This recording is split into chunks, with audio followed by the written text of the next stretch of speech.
बारिश की वो रात। कहते हैं बारिश का मौसम बड़ा ही सुहाना होता है। हर तरफ हरियाली और गीली मिट्टी की वो दिल को खुश कर देने वाली एक खुशबू।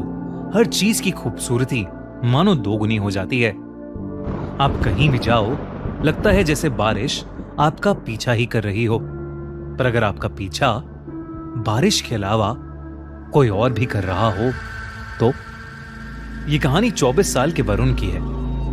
वरुण दिल्ली से मुंबई अपनी जॉब के सिलसिले में आया था।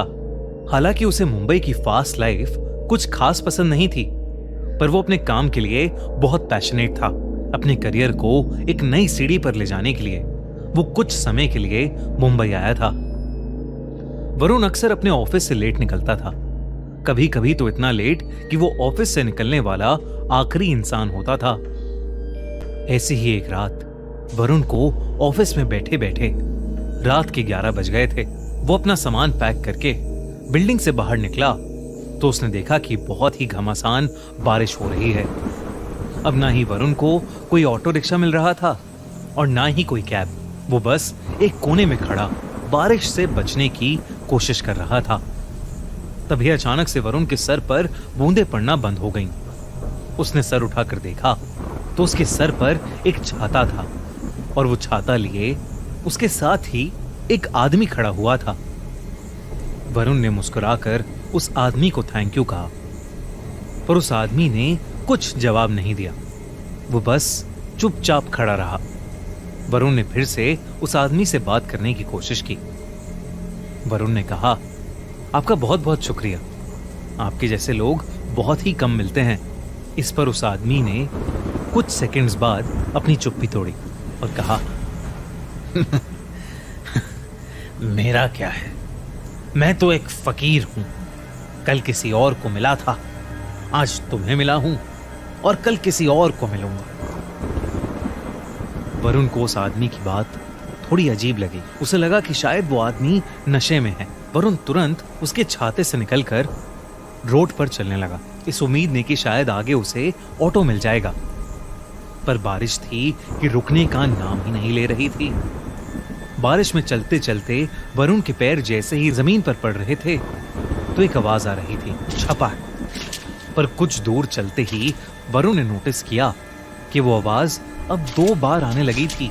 मतलब उसके कदमों की आवाज के अलावा एक और कदमों की आवाज, मानो कोई उसके पीछे पीछे ही चल रहा हो। वरुण ने मुड़कर पीछे देखा तो उसके पीछे कोई भी नहीं था।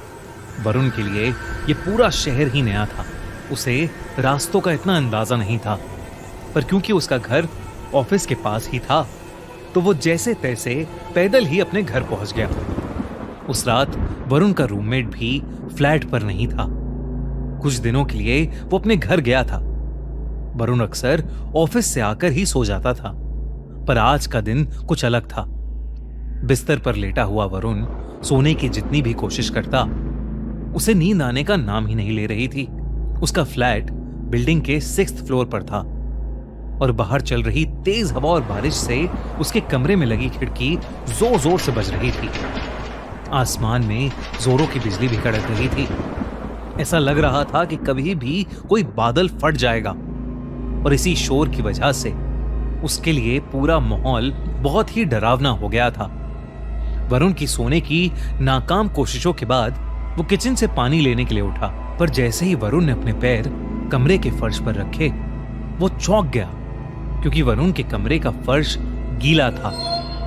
उसने उठकर ध्यान से देखा तो उसे पता चला कि कमरे की खिड़की थोड़ी खुली होने की वजह से पानी कमरे के अंदर आ गया था। वरुण तेजी से उस खिड़की को बंद करने गया और जैसे ही उसने खिड़की बंद की, खिड़की के कांच पर उसे एक हाथ दिखाई दिया। उस हाथ को देखकर वरुण की चीख निकल गई। 6th फ्लोर की खिड़की पर किसी का हाथ कैसे आ सकता था? वरुण डर के मारे अपने बिस्तर पर वापस चढ़ गया और उसकी आंखों के सामने वो हाथ वहां से गायब हो गया। वरुण को अब कुछ समझ नहीं आ रहा था। इससे पहले कि वो कुछ कर पाता, अचानक से फ्लैट की लाइट ही चली गई। वरुण ने अपने मुंबई के एक दोस्त को कॉल लगाने के लिए अपना फोन उठाया तो उसने देखा कि फोन को चार्जिंग पर लगाने के बावजूद उसका पूरा फोन डिस्चार्ज था। उसमें बैटरी ही नहीं थी। ये देखकर वरुण की हालत अब और खराब होने लगी थी। तभी उसे किचन से एक जोर से कांच टूटने की आवाज आई। वरुण उठकर किचन में गया तो किचन के फर्श पर एक कांच की टूटी हुई बोतल पड़ी हुई थी। नजर घुमाकर देखने पर वरुण को किचन में एक काली बिल्ली दिखी। वरुण को लगा कि शायद वो बोतल उसी बिल्ली की वजह से टूटी थी। वरुण की जान में जान आई। उसने खुद को समझाया कि इतनी तेज बारिश की रात में अकेले होने की वजह से वरुण को अजीब चीजें दिखाई दे रही हैं। उसने खुद को संभाला और किचन का कांच साफ करके अपने कमरे में वापस जाने लगा। पर वो नहीं जानता था कि उसके साथ अब क्या होने वाला था। जैसे ही वरुण अपने कमरे में वापस पहुंचा, उसकी रूह उसके शरीर से बाहर आ गई। उसके कमरे के कोने में वही आदमी खड़ा था जो उसे ऑफिस के नीचे छाते के साथ मिला था। वो आदमी बस वहां चुपचाप खड़ा हुआ था और उसके पूरे शरीर से पानी बह रहा था। बिजली कड़कने पर वरुण को उस आदमी का पूरा शरीर दिखा। उसकी चमड़ी पूरी तरह से नीली पड़ी थी। वरुण उसे देखकर सुन पड़ गया था। उसके मुंह से आवाज ही नहीं निकल रही थी। तभी उस आदमी ने अपनी चुप्पी तोड़ी और वरुण से कहा, मैं तो बस मदद करना चाहता था, पर मेरे साथ ऐसा क्यों हुआ? वरुण को कुछ भी समझ नहीं आ रहा था। इससे पहले कि वो कुछ बोलता, बहुत जोर से बिजली कड़की और वो आदमी अचानक से वरुण के बहुत करीब आ गया। उसका चेहरा बेहद डरावना था। अचानक उस आदमी का शरीर फूलने लगा, जैसे मानो उसके शरीर के अंदर कुछ भरा हुआ हो। तभी एकदम से वरुण के कमरे में पानी भरने लगा। चारों तरफ पानी ही पानी था। इससे पहले कि वरुण कुछ कर पाता, वो पानी में डूबने लगा। वरुण को सांस ही नहीं आ रही थी और वो पानी में डूबता जा रहा था। अगली सुबह जब वरुण का रूममेट घर आया तो उसने वरुण को फर्श पर गिरा हुआ पाया। उसने जैसे तैसे वरुण को उठाने की कोशिश की तो वरुण के मुंह से बहुत सारा पानी निकला, जैसे उसे किसी ने समुंदर से निकाला हो। वरुण होश में आया और उसने अपने रूममेट को पूरी बात बताई। जब वो डूब रहा था तो वरुण को एक सपना आया, मानो वो उस आदमी की जिंदगी को देख पा रहा था। उसने देखा कि एक ऐसी ही रात जब बहुत बारिश हो रही थी, वो आदमी ऑफिस से अपने घर जा रहा था। बारिश इतनी तेज थी कि जगह जगह पर बहुत पानी भर गया था। वो आदमी ऑफिस के नीचे खड़ा ऑटो ढूंढ रहा था। तभी उसके पास आकर एक औरत खड़ी हो गई।